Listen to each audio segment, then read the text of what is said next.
How do we know God is real? I believe, but sometimes I feel He doesn't answer my prayers and my asking of Him. That's the heart of it all, isn't it? Yeah, that's a huge question. When we talk about faith in general, I tend to talk about it in three different ways. There are like big philosophical questions like, why is there something rather than nothing? And that tends to help us move toward faith in God because all of this has to come from somewhere. It can't just come out of nothing without something or someone beginning it. So those are the big philosophical questions, and some people have those questions. Then there are the historical questions, and the historical questions a lot of times have to do with this book. You know, can I trust what it says? Is this just a bunch of myth in here? Or is this real stuff that happened to real people in real space and real time? And there are lots of different ways that you can kind of verify what is in here is historical through archaeology, through other historical records.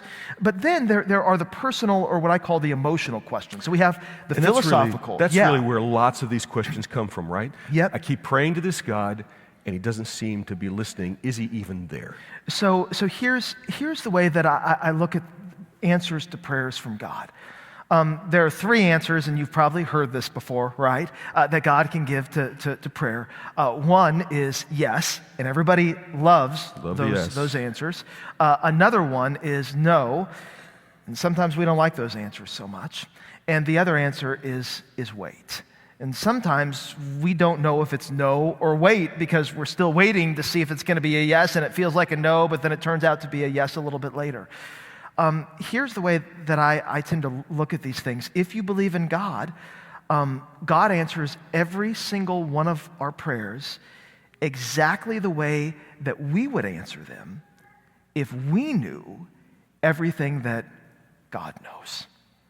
Yeah, say that again, because I love that statement. So God answers every single one of our prayers exactly the way that we ourselves would answer our prayers if we knew everything that God knows, because He has our best interest at heart. And He knows when sometimes we need a no or a wait instead of a yes. That's the promise from Romans, isn't it?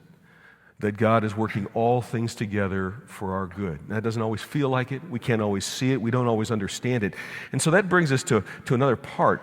If you are in the midst of a struggle, and if you've been crying out to God and asking for Him to do something, and He doesn't seem to be answering, it doesn't seem like He's even listening at all, rather than just sort of staying isolated and listening to the rumors of the devil where he's telling you there is no God, or God doesn't care for you, or oftentimes he says God's not listening to your prayers because you're a bad person.